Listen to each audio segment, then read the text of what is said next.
प्रत्येक गायत्री साधक जो गायत्री मंत्र का जप करता है उसकी शक्तियों को प्राप्त करना चाहता है।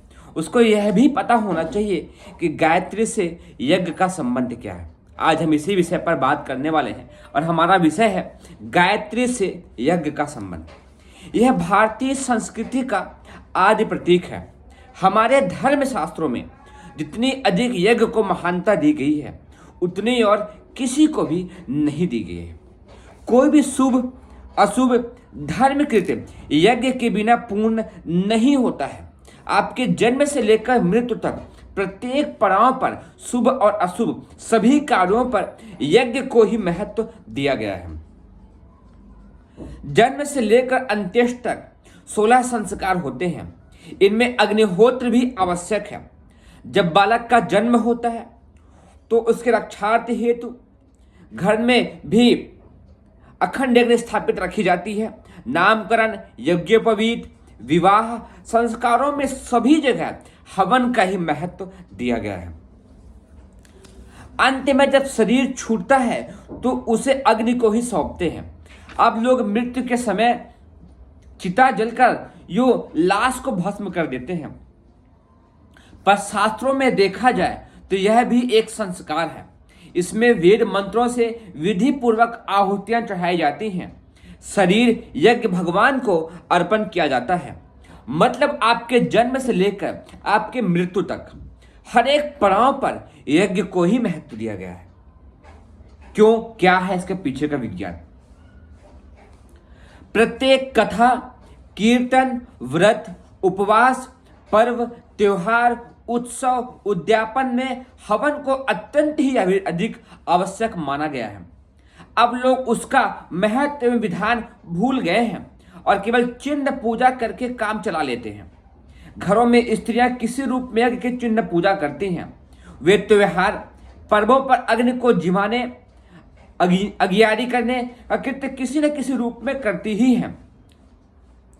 पितरों को श्राद्ध देना, ब्राह्मण को भोजन से पूर्व कहीं न कहीं सभी रूप में यज्ञ को विधान को ही हम सम्मिलित करते हैं। विशेष अवसर पर तो हवन करना ही पड़ता है। नित्य की चूल्हा, चक्की, बुहारी आदि से होने वाली जीव हिंसा, पातकों के निवारण हेतु नित्य पंच यज्ञ करने का भी विधान है। बलिवेश्व महायज्ञ, उन पांचों में बलिवेश्व भी है। बलिवेश्व अग्नि में आहुति देने से होती है। इस प्रकार शास्त्रों की आज्ञा अनुसार तो नित्य हवन करना भी हमारे लिए एक बहुत महत्वपूर्ण और आवश्यक हो जाता है। होली तो यज्ञ का ही त्योहार है। आजकल लोग लकड़ी उपले जलाकर होली मनाते हैं। शास्त्रों में देखा जाए तो यह एक यज्ञ प्रक्रिया ही है। लोग यज्ञ की आवश्यकता और विधि को भूल गए हैं, पर केवल ईंधन जलाकर उस प्राचीन परंपरा की किसी प्रकार पूर्ति बस करते हैं। इसी प्रकार सांवरी, दशहरा, दीपावली के त्योहार पर किसी न किसी रूप में अत्यंत ही महत्वपूर्ण स्थान हवन को दिया जाता है। नवरात्रि में स्त्रियां देवी की पूजा करती हैं, जो अग्नि के मुख में देवी के निमित्त घी, लौंग, जायफल आदि अवश्य चढ़ाती हैं। सत्यनारायण व्रत, कथा, रामायण, गीता पाठ, भागवत सप्ताह आदि कोई भी शुभ कर्म क्यों न हो, हवन इसमें अवश्य ही होगा। हमारे धर्म ग्रंथों में पग पग पर यज्ञ की महिमा गाई गई है। वेदों में यज्ञ का विशाल विषय प्रधान है। वेदों में यज्ञ का विषय प्रधान विषय है, क्योंकि यज्ञ एक ऐसा विज्ञानमय विधान है जिसमें मनुष्य भौतिक और आध्यात्मिक दृष्टि से कल्याणकारी उत्कर्ष को प्राप्त होता है। भगवान यज्ञ से ही प्रसन्न होते हैं। यजुर्वेद में लिखा है, सुख शांति चाहने वाले कोई भी व्यक्ति यज्ञ का परित्याग नहीं कर सकता। जो यज्ञ को छोड़ता है उसे यज्ञ रूप परमात्मा भी छोड़ देते हैं। सबकी उन्नति के लिए आहुति यज्ञ में छोड़ी जाती है। जो नहीं छोड़ता वह राक्षस हो जाता है। मत्स्य पुराण में लिखा है, यज्ञ से पुत्रार्थी को पुत्र लाभ, धनार्थी को धन लाभ, विवाहार्थी को सुंदर भार्या, कुमारी को सुंदर पति, श्री कामना वाले को ऐश्वर्य प्राप्त होता है और निष्काम भाव से यज्ञानुष्ठान करने से परमात्मा की प्राप्ति होती है। कोटि होम पद्धति में लिखा है, यज्ञ करने वाले को ग्रह, पीड़ा, बंधु, नाश, धन क्षय, पाप, रोग, बंधन आदि की पीड़ा नहीं सहनी पड़ती है। यज्ञ का फल बहुत ही अधिक है, अनंत है। महाभारत अश्व में लिखा है, असुर और सुर सभी पुण्य के मूल हेतु यज्ञ के लिए प्रयत्न करते हैं। सत्पुरुषों को सदा यज्ञ परायण होना चाहिए। यज्ञों से ही बहुत से सत्पुरुष देवता बनते हैं। विष्णु पुराण में लिखा है, यज्ञ से देवताओं को बल मिलता है। यज्ञ द्वारा वर्षा होती है, वर्षा से अन्न और प्रजा पालन होता है। हे धर्मज्ञ, यज्ञ ही कल्याण का हेतु है। गीता में लिखा है, मैं ही क्रतु हूँ, मैं ही यज्ञ हूँ, मैं ही स्वधा हूँ और मैं ही औषधि हूँ, मैं ही मंत्र, घृत, अग्नि और हवन मैं ही हूँ। एक और श्लोक आता है गीता में, हे अर्जुन, यज्ञ रहित मनुष्य को इस लोक में भी सुख नहीं मिल सकता, फिर परलोक का तो सुख होगा ही कहां। राजा दशरथ जी ने पुत्रेष्ठ यज्ञ करके 4 पुत्र पाए थे। राजा निग्र यज्ञों के द्वारा ही स्वर्ग जाकर इंद्रासन के अधिकारी हुए थे। राजा अश्वपति ने यज्ञ द्वारा ही संतान प्राप्त करने का सुयोग प्राप्त किया था। श्री कृष्ण जी की प्रेरणा से पांडवों ने राजसूय यज्ञ कराया था, जिसमें श्री कृष्ण जी ने आगंतुकों के स्वागत सत्कार का भार अपने ऊपर ही लिया था। पापों के प्रायश्चित स्वरूप, अनिष्टों के प्रार्थजन्य, दुर्बंधों की शांति के निमित्त किसी न किसी रूप में यज्ञ ही विधान है जो सभी को ऊंचा उठाता है, मनुष्य को देवता बनाता है। यज्ञ एक महत्वपूर्ण विज्ञान है। जिन वृक्षों की समिधाएं काम में ली जाती हैं, उनमें विशेष प्रकार के गुण होते हैं। किस प्रयोग के लिए किस प्रकार की हव्य वस्तुएं होमी जाती हैं, उनका भी विज्ञान है। उन वस्तुओं के आपस में मिलने से एक विशेष गुण संयुक्त सम्मिश्रण तय होता है, जो जलने पर वायुमंडल में एक विशेष प्रवाह पैदा करता है। वेद मंत्रों के उच्चारण की शक्ति से उस प्रभाव में और भी अधिक वृद्धि होती है। फलस्वरूप जो व्यक्ति उसमें सम्मिलित होते हैं, उन पर तथा निकटवर्ती वायुमंडल पर उसका बहुत ही बड़ा प्रभाव पड़ता है।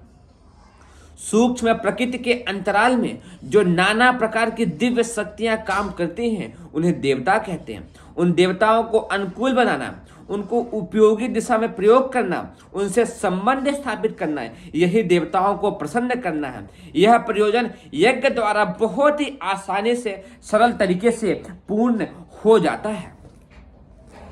संसार में कभी भी किसी वस्तु का नाश नहीं होता, केवल रूपांतरण होता है।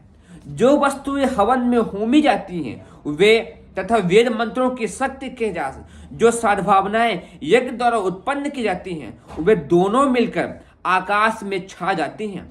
उनका प्रवाह समस्त संसार के कल्याणकारक परिणाम उत्पन्न करता है।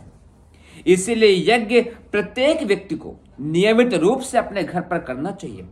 पहले के समय पर धरती में स्वर्गीय वातावरण था। स्वर्ग में अद्भुत दिव्य शक्तियों भरी जल की वर्षा होती थी। खेत खलिहानों में ऊर्जा बहती थी, उसकी वजह थी यज्ञ।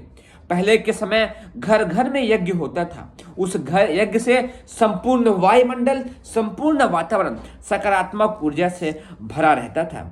यज्ञ का अर्थ दान, एकता, उपासना से है।